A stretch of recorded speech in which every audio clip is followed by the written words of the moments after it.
आकाशवाणी है। अब आप चंद्रिका जोशी से समाचार सुनिए।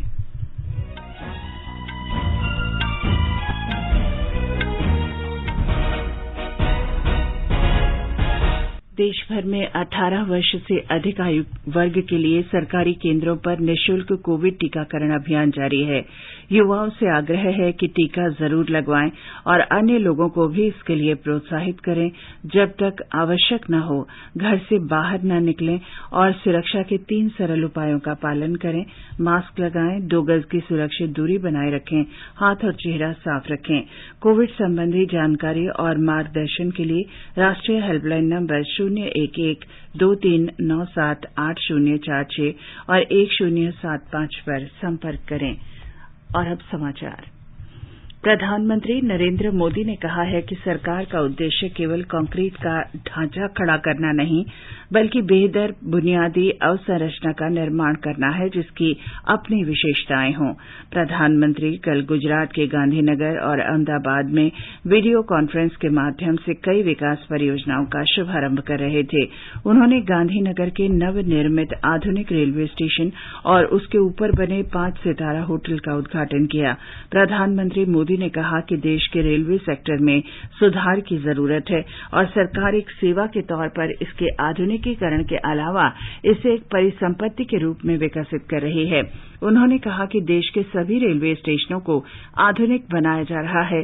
दूसरी और तीसरी श्रेणी के शहरों के रेलवे स्टेशन भी वाईफाई सुविधा से लैस किए जा रहे हैं। 21वीं सदी के भारत की जरूरत 20वीं सदी के तौर तरीकों से पूरी नहीं हो सकती और इसलिए रेलवे में नए सिरे से रिफॉर्म की जरूरत थी। हमने रेलवे को सिर्फ एक सर्विस के तौर पर नहीं, बल्कि एक एसेट के तौर पर विकसित करने के लिए काम शुरू किया। आज भारतीय रेल में सुविधा भी बढ़ी है, स्वच्छता भी बढ़ी है और स्पीड भी बढ़ी है। आने वाले दिनों में जैसे ही डेडिकेटेड फ्रेट कॉरिडोर शुरू हो जाएंगे, ट्रेनों की स्पीड और बढ़ेगी। प्रधानमंत्री ने कहा कि नए भारत के निर्माण की विकास रेल दोहरी पटरी पर आगे बढ़ती रहेगी। एक पटरी आधुनिकीकरण की होगी और दूसरी किसानों, निर्धनों और मध्य वर्ग के लोगों के कल्याण के लिए होगी। उन्होंने कहा कि सरकार के हाल के प्रयासों से देश का रेलवे नेटवर्क अब पूर्वोत्तर क्षेत्र के राजधानी स्टेशनों तक पहुंच गया है। गुजरात साइंस सिटी में नई परियोजना के शुभारंभ का उल्लेख करते हुए प्रधानमंत्री ने कहा कि इससे अध्ययन और रचनात्मकता के जरिए बच्चों के स्वाभाविक विकास में मदद मिलेगी।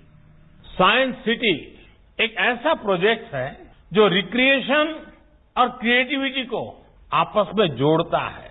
इसमें ऐसी रिक्रिएशन एक्टिविटीज हैं जो बच्चों में क्रिएटिविटी को बढ़ावा देती है। इसमें खेलकूद है, मौज मस्ती है और इसके साथ साथ ये बच्चों को कुछ नया सिखाने का प्लेटफॉर्म भी है।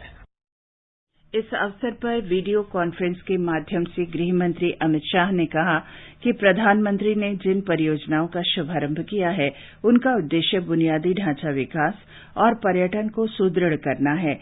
गांधीनगर रेलवे स्टेशन का आधुनिकीकरण 35 वर्ष की लंबी प्रतीक्षा के बाद हुआ है। इससे पहले विश्व की सबसे ऊंची प्रतिमा स्टैच्यू ऑफ यूनिटी को देश के 8 विभिन्न स्थानों से जोड़ा गया।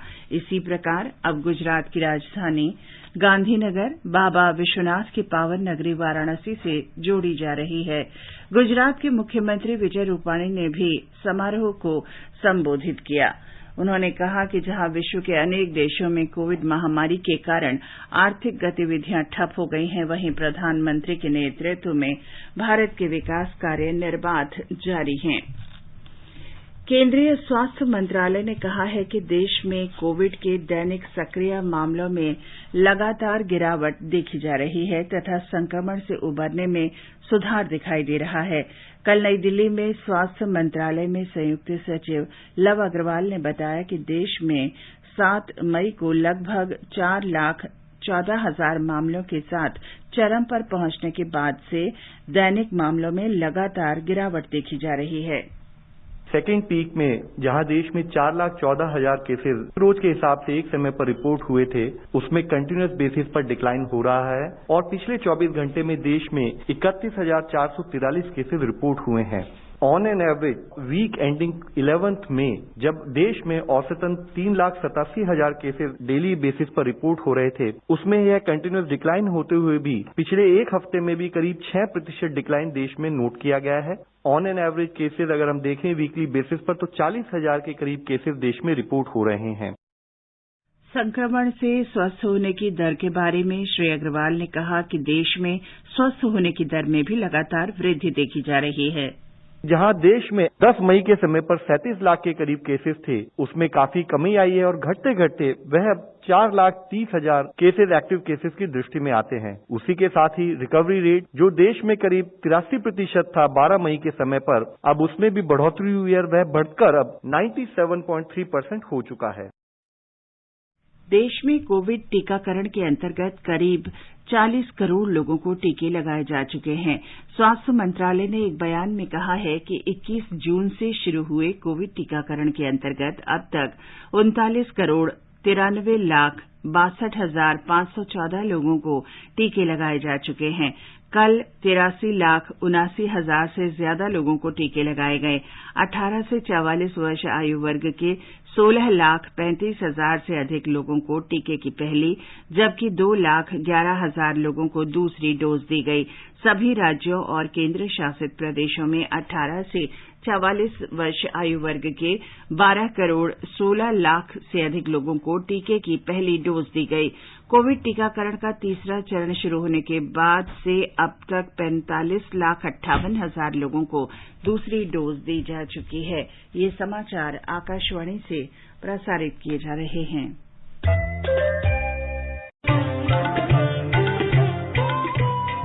कोविड-19 से बचाव के आसान उपाय। मास्क लगाएं, 2 गज की सुरक्षित दूरी बनाए रखें, बार-बार हाथ धोएं, चेहरा साफ रखें और टीका जरूर लगवाएं। कोविड महामारी के दौरान लोगों की सुविधा के लिए बनाई गई राष्ट्रीय स्तर पर कई हेल्पलाइन काम कर रही हैं। सूचना और प्रसारण मंत्रालय इस बारे में लोगों में जागरूकता बढ़ा रहा है। हेल्पलाइन नंबर इस प्रकार से हैं। कोविड संबंधी सवालों के जवाब देने के लिए स्वास्थ्य और परिवार कल्याण मंत्रालय की हेल्पलाइन है 1075। महिला और बाल विकास मंत्रालय की चाइल्ड हेल्पलाइन है 1098। वरिष्ठ नागरिकों के लिए सामाजिक न्याय और अधिकारिता मंत्रालय का हेल्पलाइन नंबर है 14567। मनोवैज्ञानिक सहायता के लिए राष्ट्रीय मानसिक स्वास्थ्य और तंत्रिका विज्ञान संस्थान निमहांस का नंबर है 080461100007। आयुष कोविड परामर्श हेल्पलाइन नंबर है 14443 और माई गव व्हाट्सएप हेल्प डेस्क नंबर है 9013151515। वित्त मंत्री निर्मला सीतारमण ने अमेरिकी निवेश के लिए वैश्विक लक्ष्य के रूप में भारत का अधिक से अधिक सतत और समग्र विकास करने के लिए कल एक गोलमेज सम्मेलन में हिस्सा लिया। भारत अमेरिका व्यापार परिषद ने इसका आयोजन किया था। इस सम्मेलन से निवेशकों को वित्त मंत्री और भारत सरकार के वरिष्ठ अधिकारियों के साथ बातचीत का अवसर मिला। श्रीमती सीतारमण ने कोविड की दूसरी लहर के दौरान भारत के लिए संसाधन जुटाने में वैश्विक कार्यबल तैयार करने के लिए अमेरिका की शीर्ष 40 कंपनियों के मुख्य कार्यकारी अधिकारियों के प्रयासों की सराहना की। आकाशवाणी समाचार के विशेष ओलंपिक क्विज को पूरे देश में समर्थन मिल रहा है। इस क्विज में भाग लेने के लिए सुनते रहिए कार्यक्रम स्पोर्ट्स कैन प्रतिदिन शाम 7:20 पर। चल चूके ना निशाना, लक्ष्य तेरा सामने है, जीत के है आना। आकाशवाणी समाचार अपने प्रतिदिन प्रसारित होने वाले कार्यक्रम स्पोर्ट्स कैन में आपके लिए लेकर आया है ओलंपिक क्विज आकाशवाणी समाचार के साथ। इसमें हिस्सा लेने के लिए आपको स्पोर्ट्स कैन कार्यक्रम के दौरान ओलंपिक पर पूछे गए प्रश्न का जवाब देना है। आप अपने जवाब ईमेल कर सकते हैं। पता है airsportscan@gmail.com। चल चूके ना निशाना, लक्ष्य तेरा सामने है, जीत के है आना। इसके साथ ही ये समाचार बुलेटिन समाप्त।